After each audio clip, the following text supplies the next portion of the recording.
On January 27, 2026, Nigeria's national power grid collapsed, making it twice in the space of 4 days, plunging millions into darkness and exposing the deep rot that seems to have defined the country's power sector. Power generation had collapsed from 3,825 megawatts to a miserly 39 megawatts within minutes. In the wake of that, the Nigerian Independent System Operator sought to play down the incident, describing it as a system-wide disturbance that caused a total outage across the interconnected network. That was the third grid collapse in less than a month, after similar incidents on December 29, 2025 and January 23, 2026. Even at the moment, Nigeria continues to totter on the brink of electricity bankruptcy, with the debilitating impact of frustrating activities in manufacturing and the microeconomy. Now for a conversation around what everyone must begin to do to eliminate the overwhelming economic wastage associated with this ongoing electricity vulnerability, especially on the part of government. I'm now being joined here on This Day Live on Sunday by Dr. Idowu Oyebanjo, who's the Managing Director of Idfon Power Engineering Consultants. Good afternoon. Good to have you, Dr. Oyebanjo. Thank you. Good to have you join me on This Day Live. And of course, you know what we are talking about, the incessant power grids in Nigeria. Twice alone this year. If you had the one just before the end of 2025, that would be 3 in the space of just 1 month. And Nigerians are basically saying, when will the next, happen? Should we get accustomed, to this idea that the national grid will collapse and people will go for days without electricity? And what is actually going on? Talk to us about the root cause of this and what the country can do about it. Well, a national grid collapse event is a disaster. It is. It is a sad event for any nation. It is bad. In developed economies, this will be a showdown. This will be very disappointing. I mean, a person can lose their position. Heads will roll if it were elsewhere. You lose elections and so on and so forth because of grid collapse. It's a national disgrace. And it's unfortunate that several years after Great Britain built the Nigerian power system and left it for Nigerians to undo, the lack of investment for over 6 decades has meant that we are struggling with grid collapse shamefully at this point in our national development. So I want to say that there's no country that experiences a grid collapse in the manner that we do. That should not be ashamed of the situation. And you talked about Nigerians are now so frustrated about it. Yeah. They are no longer concerned. They are concerned, but they know now that there will be grid collapse, and that's not the situation. It has become an everyday thing. Yeah. So that's not a very good situation. You have to put the customer first for you to have a very functional power system. You have to want to serve the customers. So why do we have this grid collapse? Because that's the first place to start from. In a simplistic form, the reason why you have a grid collapse is because of a sudden change in what we call the voltage or frequency of the integrated power system. So what is the integrated power system? Nigeria is a predominantly gas fired power system. Over 80% of our power generation comes from gas sources. There are other sources, hydro. Yes. You talk of Jeba, Shiroro, you have them, power stations. they are from hydro. So you can also have other small pockets of portfolio of generation sources. But we are rich in gas, and so we have many thermal gas power stations. When this gas obtained from gas wells, Yes. they need to be transported through gas infrastructure onto the generating stations where they generate electricity. When they generate this electricity, they are put on transmission system. The transmission system consists of those high, very tall towers moving power from various parts of the country, from the north down to south. And they get onto our states, which is distribution network, and then gets to the consumer. This is the end-to-end view of power supply. So from the sources, which I've mentioned, to the customer. And everyone in these systems of interlinked chain, which we call integrated chain or national grid, if there is a problem in one section, it is the weakest link. It will affect the rest. So grid collapse can come from absence of gas. So I'm taking it from the leftmost end now. If the gas supplier decides to say, look, you are owing me a lot in this, your power business. I'm not doing Father Christmas here. The gas supplier is saying that to the federal government? If the gas supplier is saying that to the generating companies, it means they will not supply gas because they have not been paid for their gas. If this generating company cannot find enough gas to generate electricity, the grid will eventually collapse. So that's one example of a cause of grid collapse. If that gas infrastructure that leaves the gas well is vandalized by some vandals, and suddenly the generating company cannot find the gas to produce electricity, you can have grid collapse. If the gas generating station has failure of its machines, or because of lack of payment over the years, debt, and cannot generate or cannot repair the machines, and the machines are faulty, you will not have enough generation on the system, and the system will wobble, the voltage will change suddenly, the frequency also, and you can have grid collapse. Apart from the source and the power station having problems, you often have faults on power system, on transmission and distribution system, because of weak networks. Faults happen. And when these faults happen, suddenly you lose the voltage, or you have a frequency change, either higher frequency or lower frequency. There are set thresholds that if you go outside them, the grid will collapse. Also, from the distribution point of view, you have customers who steal electricity.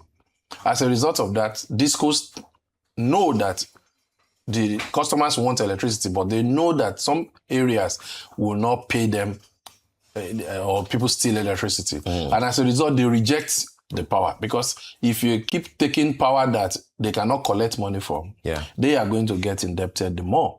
All right. So you can see that the consequence of our actions all through the value chain affects the possibility of grid collapse. So I hope this is clear.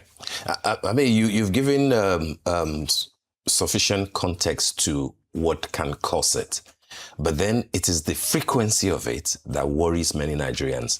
I'm sure that you are aware of a report that says that in the last 15 years or thereabout, I believe, since about 2022, we've had grid collapse for more than 100 times. In fact, the submission of that report was that on the average, it's about twice a month. I'm not sure if there are other countries of the world where this sort of a thing is experienced. And therefore, the worry from many people will be, who's supposed to attend to this? Why the frequency? If we have identified the root causes and what is needed, what therefore is slowing them down? So we have identified the root causes in this public education. And now we need to talk about what are the solutions and how do you go about resolving this issue and making sure that our people experience a good power supply system. Yeah. The most important part, in my opinion, of having a good power system in Nigeria is meritocracy. Now, meritocracy is meritocracy. Lee Kuan Yew, when he wanted to transform Singapore, Yeah. he said there are only 3 things that are required.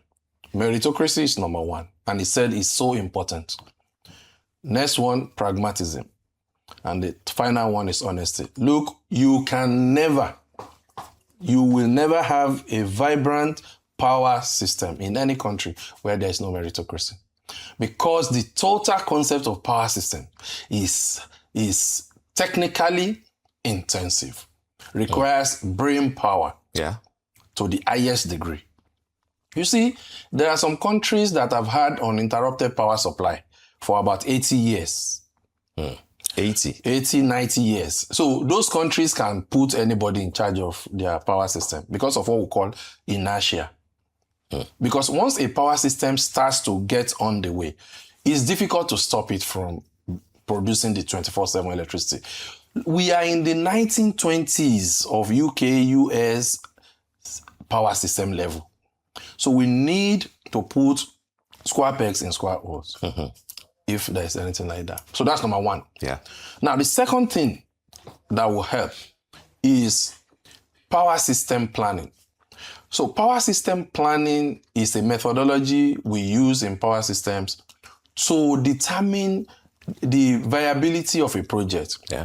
Economically, and technically. But where you don't do that, and you put power systems assets in various places, big lump of impedance like transformer, substations. You go and put it in a place where there are no people, very few people. What you are doing is causing grid collapse. How? Because there is what we call Ferranti effect.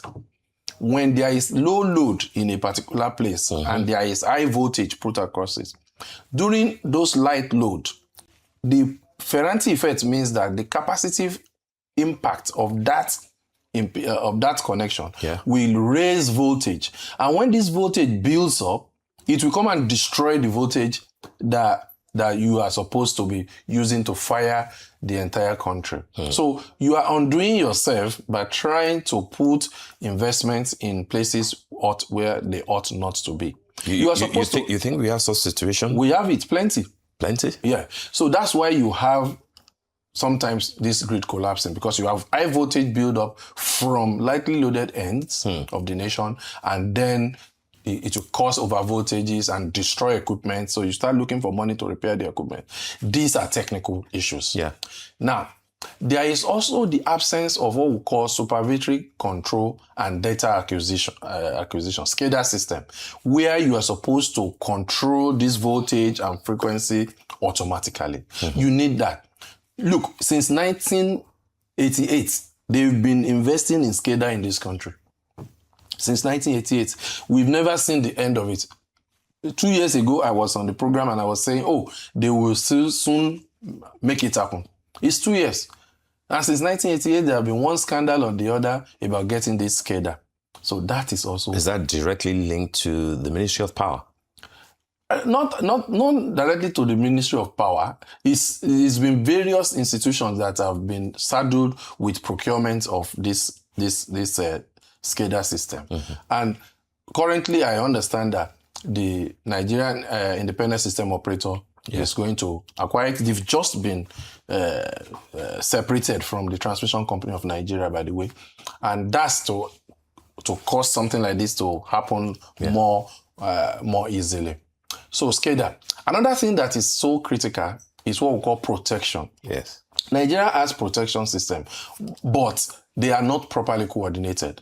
So the absence of coordination of protection system on the system means that we will always have grid collapse. Before Nigeria will have uninterrupted power supply, there will be a protection philosophy for the country, as well as a properly coordinated protection system across the country.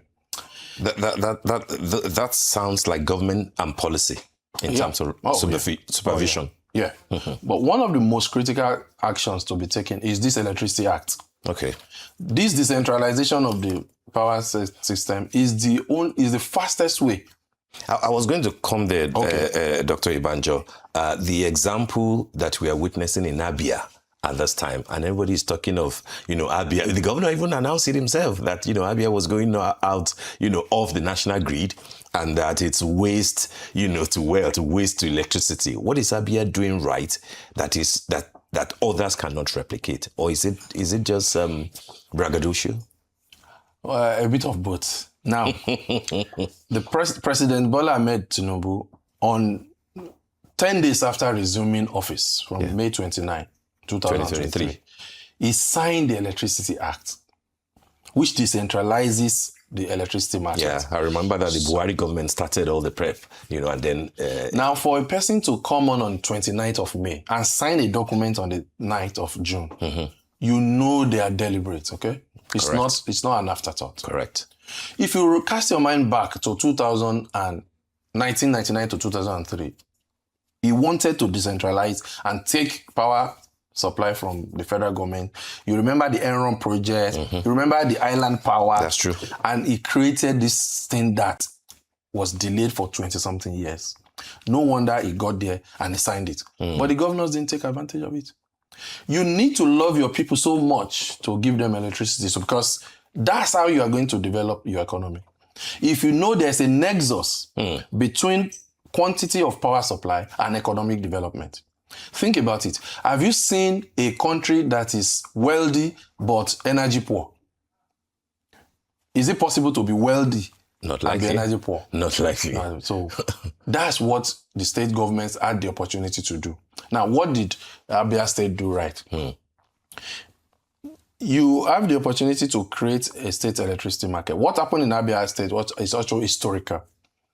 Geometric Power, Aba Limited, was a product of the privatization and a lot of problems. But Professor Batinaji, former minister, Batinaji, yes, got this geometric power plant, created an integrated power plant where you generate electricity from a nearby gas supply and then distribute it to a pocket and environment in Aba, Ariara, and Co.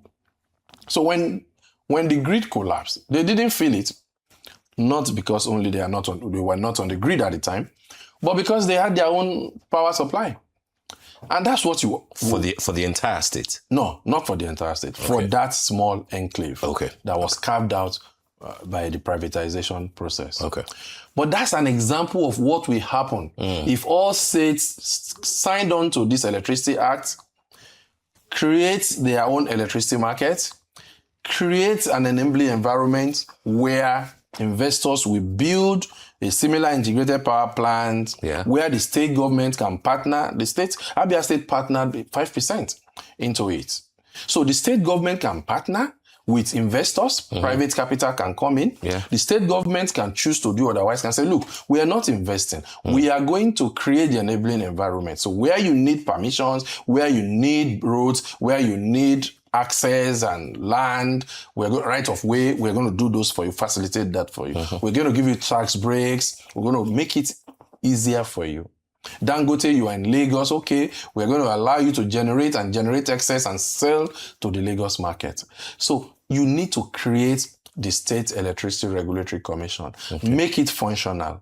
Make sure you put a meritocratic environment there. Make sure that the people you appoint are people that know the subjects and know their onions. Because if not, investors will not come your way. That's what I was going to ask you, that does it have to do with the financial capacity of the state or their ability to attract investment into such a project? The latter. The ability to attract investment. You don't really need a state per se to invest in the market. Okay.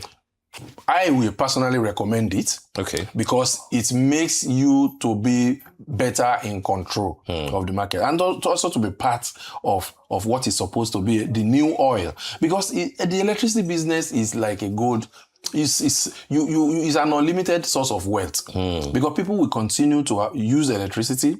They will continue to think and adapt. You know, we now have data centers for artificial intelligence. Yes. So there is going to be a need for significant or extensive consumption of energy. So you are not going to go bankrupt. So a state government is advised to do so. But where the state government does not want to, yes, the state government should create the enabling environment, which is, like you put it, to facilitate the entry of investors. And look, investors go anywhere they can have their returns and how they get their money out. Business is investment. And one of the things they will look for is the people you have appointed. If you appoint the wrong people, they know you are going nowhere. That's true. If a person appoints the wrong person, as far as power system is concerned, if the people believe that you have appointed the wrong person into in the portfolio that they should not be, you are not going to get anything. So it comes back to the meritocracy that you mentioned. That's why I mentioned it first. Yes. Because having spent over almost 2 decades in a functional power system like the UK power system, and I see the amount of meritocracy and the quantum of knowledge that we have to put in to make sure that electricity remains 24/7 is mind-boggling. You don't put people who are not thoroughly bred in key position, because they will take wrong decisions. They don't even know the meaning of the frequency and the voltage. Correct. So how do you now manage that person that is having fault every time? All right, Dr. Idowu Oyebanjo, I want to thank you for joining me on This Day Live today, and of course for the insight that you've brought into this issue. Let's hope, of course, that people are listening and the authorities will take note. Thank you so much. It's a pleasure.